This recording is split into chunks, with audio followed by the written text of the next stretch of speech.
Sometimes in life, there are moments that quietly wrap around our hearts with warmth.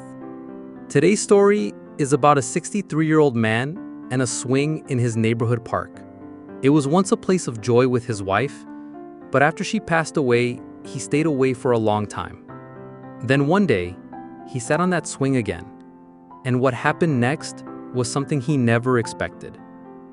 Let's step into the story. My name is John Miller, and I'm 63 years old. For more than 30 years, my wife and I lived in the same neighborhood. We never lived the flashy life. We didn't travel the world or dine at expensive restaurants, but we had our little ritual that meant everything to us. After dinner and dishes, my wife would say with a smile, "John, the air feels nice tonight. Let's go to the park swing." And I would always joke, "Back to our squeaky chairs again, huh?" So we'd walk to the small park down the street, sit side by side on the old swings, and talk about our day. Did I put too much salt in dinner tonight? Maybe a little, but it was perfect because you were across the table.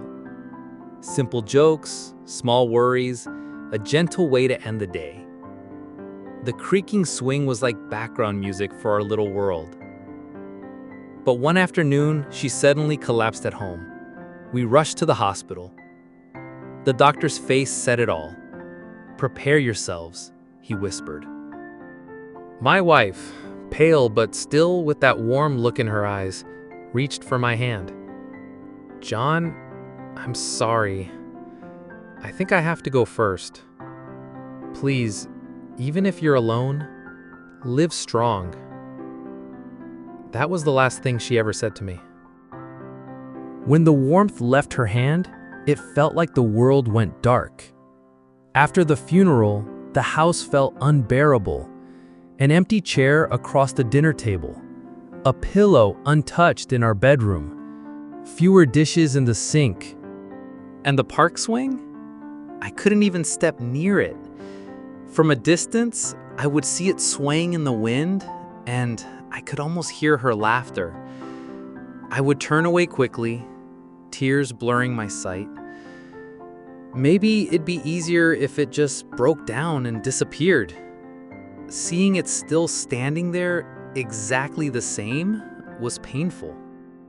Months passed, but the emptiness stayed. One evening, I stood by the window, looking at the park. Kids were laughing and running. Mothers were sitting on benches, chatting. It all looked peaceful, but to me, it only deepened the silence. Something in me moved. I walked to the park, and for the first time in months, I sat on that swing, her swing. The chains creaked as I gently rocked back and forth. I closed my eyes, and her voice filled my ears. "John, doesn't the air feel good tonight?"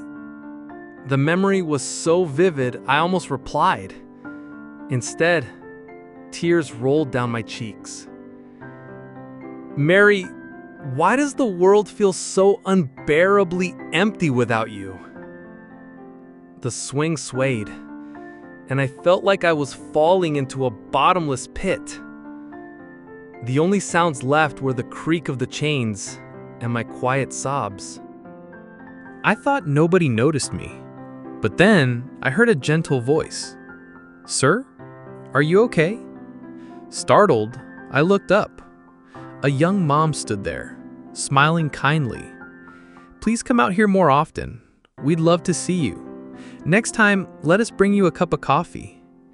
I was stunned. I nodded, unable to find the words.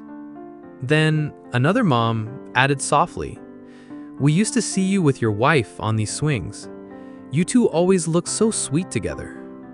Tears filled my eyes again.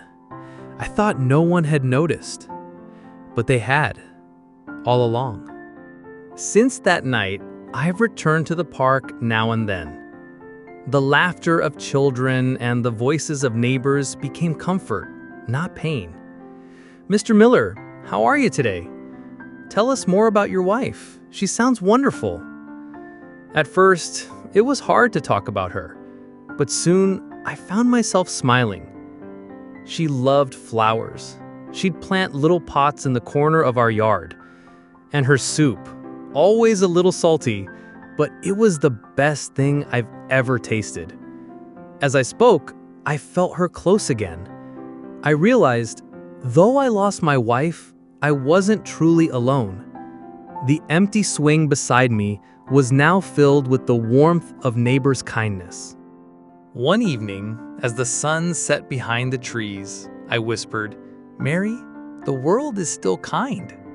And yes, I still swing every day.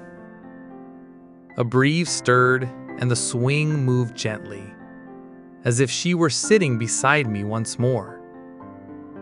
And in that moment, I knew. Even when love is gone from this world, its memory and warmth never leave us. So, how did you feel about today's story? The story of a 63-year-old man and the swing in his neighborhood park reminds us, even when our loved ones leave, their memories remain. Comfort sometimes comes from the most unexpected people. And even in loneliness, small kindnesses can light the way. If you know someone who might feel alone, remember that a simple smile or kind word can mean more than you realize.